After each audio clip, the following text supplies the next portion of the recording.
when I was a single man. I was out in the world. I was on the apps, as the comedians say, huh?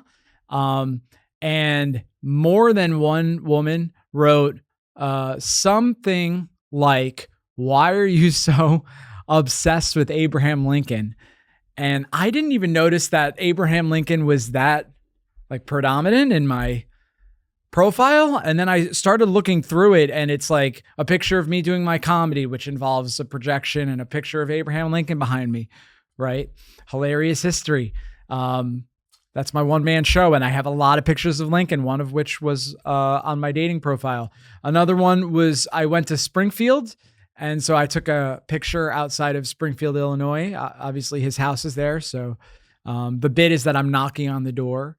And then, of course, there's a picture of me dressed as Abraham Lincoln because I once played Abraham Lincoln in a roast battle competition. And so, yeah, I'm dressed as Abraham Lincoln. There's a picture of me in front of a picture of Abraham Lincoln, and there's a picture of me at Abraham Lincoln's house. I believe one woman said, "What is with the Lincoln kink?" And am I gay for Lincoln? I don't know, but I certainly simp for Lincoln, right? That's the first thing I want to talk about. Why I simp for Abraham Lincoln, and you should too. So why do we care about this, right? Abraham Lincoln, the most famous president and possibly the most misunderstood. Maybe George Washington is more famous, but I think if you ask the average, not even the average American, if you ask the average person in the world, let's say the Anglosphere, right? You ask somebody, what does George Washington look like? I think they might say powdered wig, tall, wooden teeth, which isn't true. He had ivory teeth. But I mean, everybody knows that Abraham Lincoln wore the big hat, right? He is used in advertisements for a President's Day sale, right? If you're a mattress seller, oh boy, do you have to have a picture of Abraham Lincoln next to your mattress, which if you're me is very exciting. But I remember that same night, when I was dressed as Abraham Lincoln, it was a Halloween show, so it was either on or around Halloween night. And I'm walking back to my apartment. And at the time, I lived off of Jefferson L in Bushwick, right? And there was a food truck that was open really late. And I think this was like midnight, 1 o'clock in the morning, right? And this Mexican guy that's working at the taco food truck, he just points at me and goes, Lincoln, right? And I was like, oh yeah, I performed as Abraham Lincoln. And then, you know how you start talking to somebody and you realize they don't speak English that much. So that was sort of the end of our conversation, but I'm like, damn, even this guy that just got here knows who Abraham Lincoln is, right? So, most famous president, arguably, and possibly one of the most misunderstood. I've always said that you could tell if someone is outside the Overton window, either to the left or to the right, based on how they respond to me bringing up Abraham Lincoln. So the Overton window is like, what's acceptable, right? So gay marriage being legal, the question of is gay marriage cool was outside the Overton window in 1980, right? Fringe. And now saying gay marriage is bad is outside the Overton window and the other way, right? So the Overton window is like what's acceptable political discourse, right? And it's where nowadays, I would argue, it's where the normal people hang out, right? But right-wingers, so if you're like gravitating towards the extreme right, in my view, you will probably bring up that Abraham Lincoln was a tyrant and he suspended habeas corpus, which is true. And I'm going to get into more of that later. And we had kind of a moment in 2020 during the George Floyd riots and protests, right? About Abraham Lincoln being a racist. And I'm going to talk about that too. Both viewpoints are confused in my view. But before we get too ahead of ourselves, let's talk about Abraham Lincoln, dude. He was born in February 12th, 1909 in a Kentucky log cabin to a barely literate farmer, right? So that's a story that I think a lot of people view as apocryphal, that Abraham Lincoln was so poor that he was born in a log cabin. but it's true. He was born in a log cabin. He's not even the first president to be born in one. I'm not sure about the circumstances of Andrew Jackson's birth, but he was our first poor president. I mean, he was rich by the time he became president, but he was born poor, right? Founding fathers were all rich.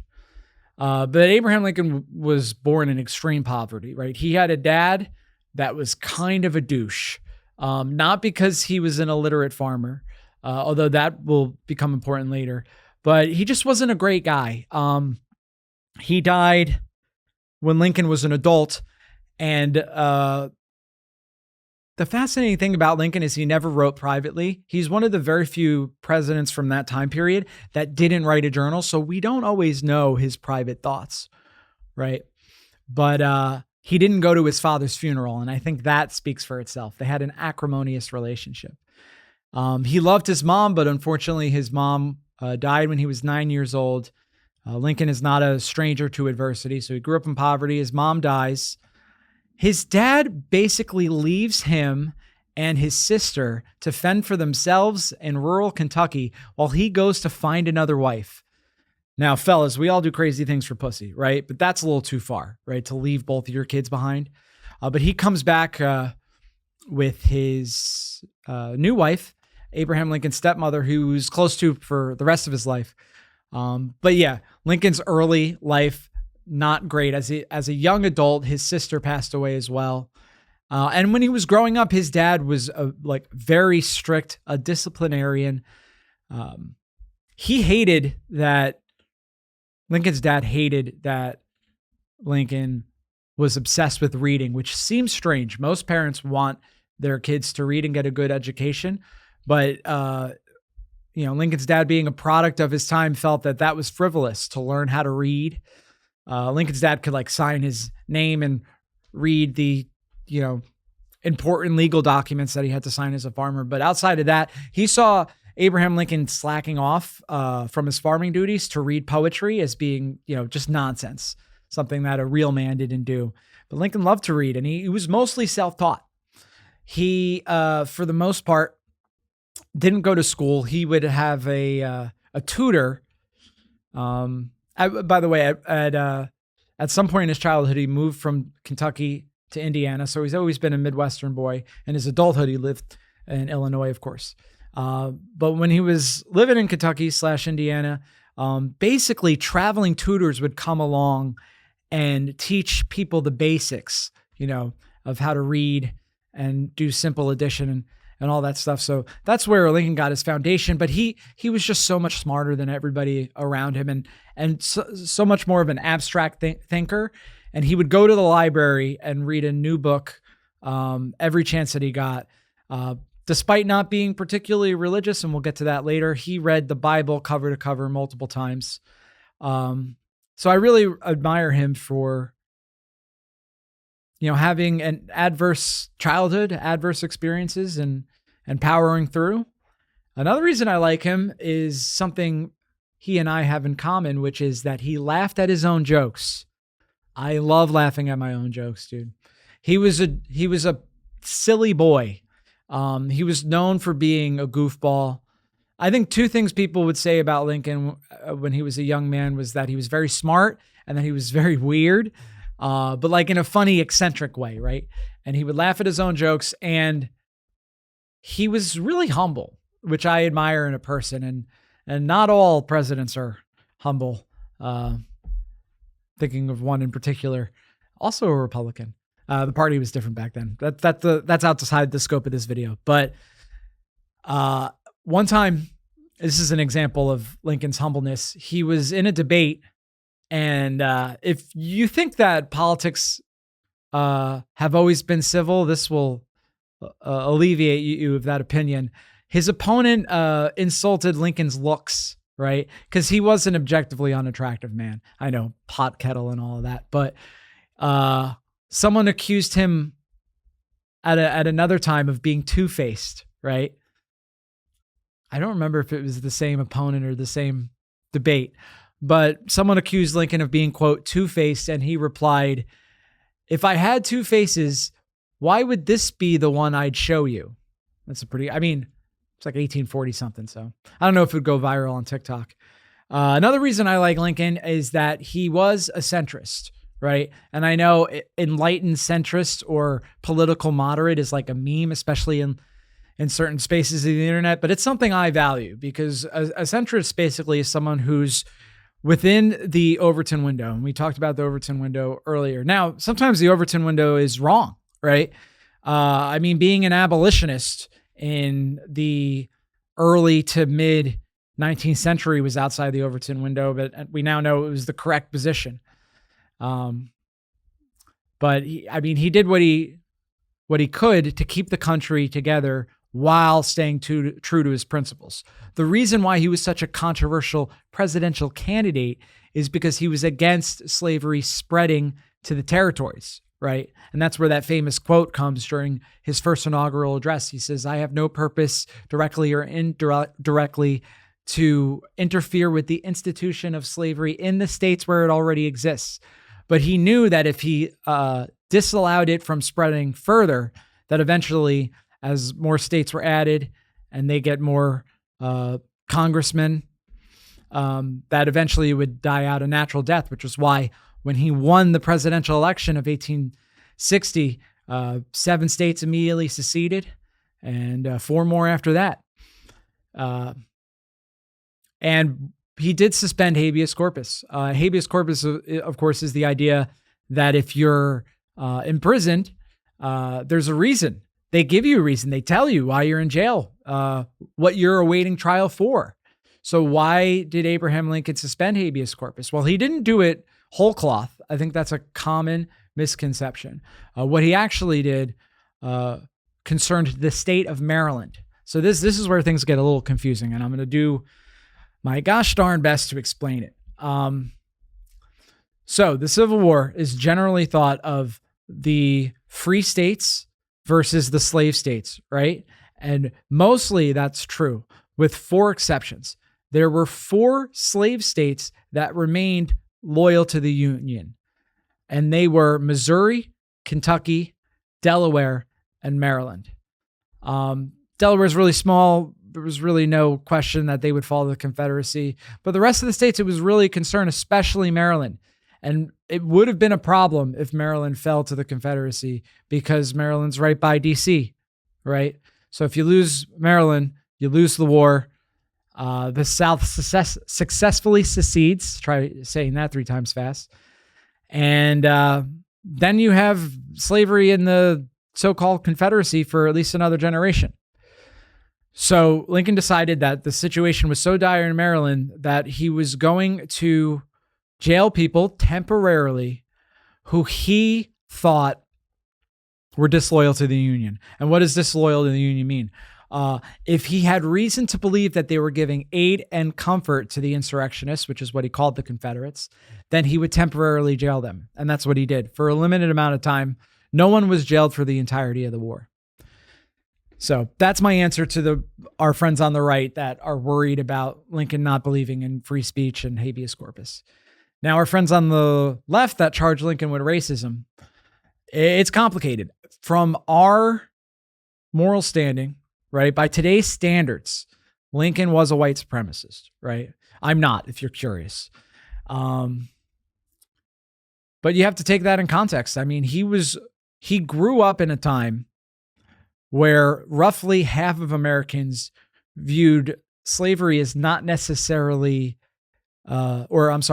slavery is not only necessary, but moral. That was what was clanking around in the heads of half of the people that lived in America at the time that he was alive. So for him even to lead a new anti-slavery party, which was the Republican Party, with his very centrist view, the one that I described earlier, it was in itself brave. And it's ultimately what got him killed.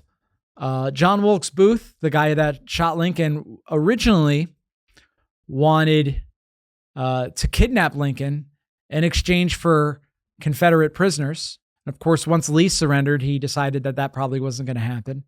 And as he's thinking about what to do with this Lincoln plot, right? What can I do when I kidnap him? What can I exchange him for to help the Confederacy? But Lincoln gave a speech where he said, in his opinion, this wasn't a decree as a president. This wasn't something he was going to do, but he was talking about reconstructed Louisiana. And he said that in Louisiana's constitution, he would be pleased if they decided that some black people can vote. And I think he said very intelligent black people and veterans, right? So it's a very, it's not a full call for equality, and certainly could have gone further, right? But even saying that is what made John Wilkes Booth decide to shoot Lincoln. He actually, and this is apocryphal, but he said to his friend, that is the last speech that he will ever give. And he was right. Frederick Douglass and Abraham Lincoln were at odds. And something that Douglass said about Lincoln after Lincoln was killed was this. I have it written down here. Viewed from the genuine abolition ground, Mr. Lincoln seemed tardy, cold, dull, and indifferent.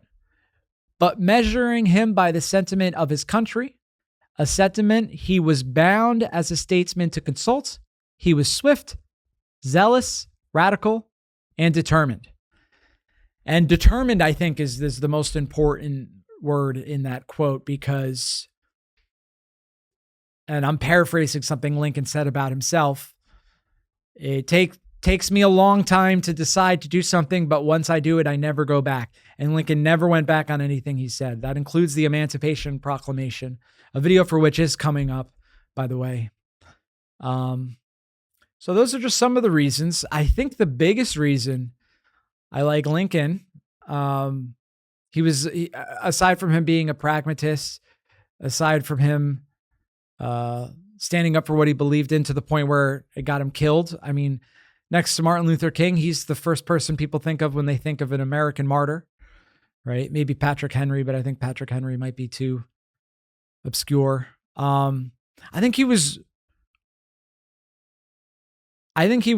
Today he would have been a public intellectual. He would have had a podcast. And he has one quote from the first inaugural address, and I brought this up earlier. The inaugural address, the first one, the second one is beautiful too. It's much shorter, but the first one is basically him begging the South not to secede, right? And of course, some of them already did, but not all of them did. So the main point of his speech was to lay out why secession was illegal, impractical, and immoral. And I think he did a good job of laying all three things out. But there's a part in the end of the speech that has helped me personally.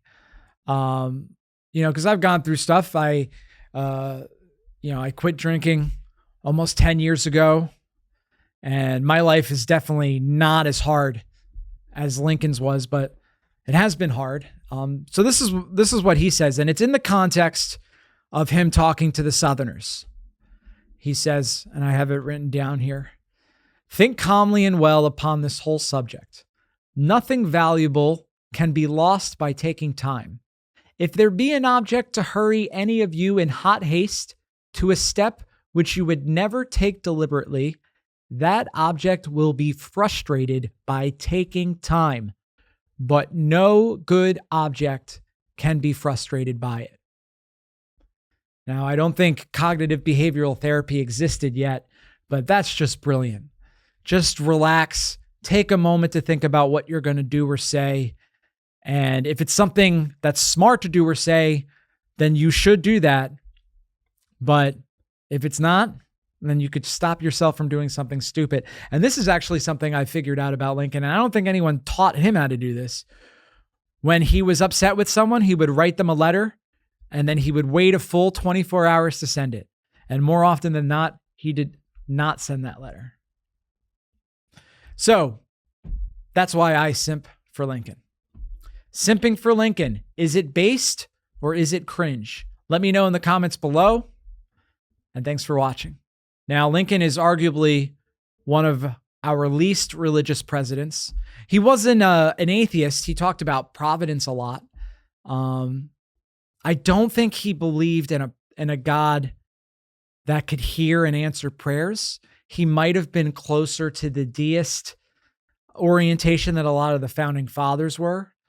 And as the war goes on, you could hear him talking more and more about providence, which is 19th century parlance for God. But he wasn't religious, and that was actually controversial at the time. He was often derided for not belonging to a church. People would call Lincoln an atheist, even though he wasn't. Just the fact that he didn't belong to a specific church was enough for him to be labeled an atheist, which in 1860, if you were an atheist, you would not have been elected president. And if recent polling is any indication, you can't be elected president now if you're an atheist. And speaking of atheism, that leads me to our next topic,